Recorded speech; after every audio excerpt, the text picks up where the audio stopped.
क्या आपने कभी सोचा है कि समुद्र मंथन के दौरान निकला हलाहल विष, जो पूरी सृष्टि को एक ही क्षण में भस्म कर सकता था, उसे पीने का साहस शिव ने ही क्यों किया? विष्णु, जो पालन करता है, उन्होंने ऐसा क्यों नहीं किया? क्या यह केवल देवताओं की कथा है, या इसके भीतर कोई गहरा ब्रह्मांडीय रहस्य छिपा है? कहानी शुरू होती है उस समय से जब देवता और दानव अमृत पाने की इच्छा से क्षीर सागर का मंथन कर रहे थे। मंदार पर्वत मथनी, वासुकी नाग रस्सी और दोनों पक्ष अपनी पूरी शक्ति झोंक चुके थे। समुद्र गरजा, लहरें उठीं और उसके गर्भ से एक एक कर दिव्यरत्न प्रकट होते चले गए।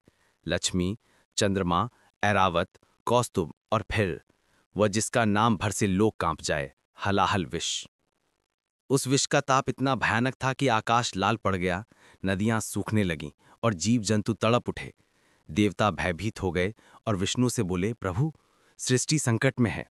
विष्णु शांत रहे और बोले, यदि मैं इसे धारण करूंगा तो पालन और विनाश का संतुलन टूट जाएगा। ब्रह्मा ग्रहण करेंगे तो सृष्टि रुक जाएगी। यह कार्य केवल उसी का है जो सृजन, पालन और अंत तीनों से परे है।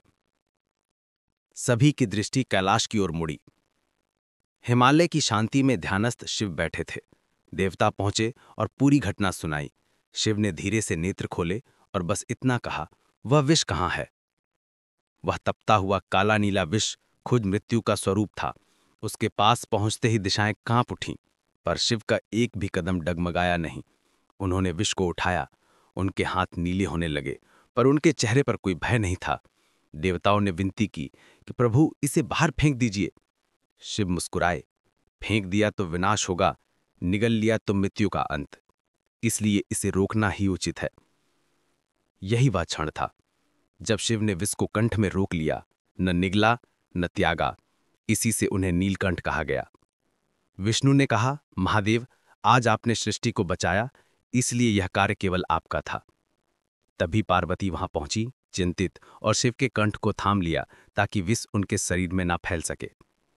कहा जाता है कि इसी क्षण पार्वती अन्नपूर्णा और शक्ति के स्वरूप में प्रकट हुईं। उनके स्पर्श से विष का ताप शांत हो गया और शिव स्थिर हो गए। धीरे धीरे वह घातक विष एक दिव्य ऊर्जा में बदलने लगा। उनके चारों ओर नीली आभा फैल गई, जैसे अंधकार चीरते हुए एक शीतल ज्वाला जल उठी हो। देवता विस्मय से देखते रहे। ब्रह्मा ने कहा, आपने विष को नष्ट नहीं किया, उसे संतुलित किया। शिव ने कहा, विष और अमृत दोनों सृष्टि का हिस्सा हैं। जैसे प्रकाश बिना अंधकार अधूरा है, वैसे ही जीवन बिना संतुलन अधूरा है।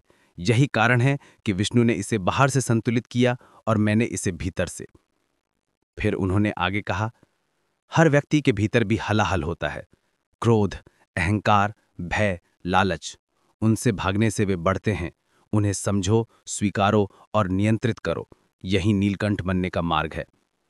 देवताओं ने इस घटना को याद रखने हेतु यज्ञ किया। आकाश पुष्पों से भर गया।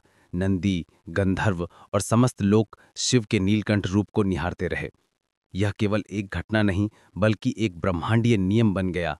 विनाश को नष्ट करने में नहीं, उसे संतुलित करने में असली शक्ति है। युगों युगों से यह संदेश चलता आ रहा है।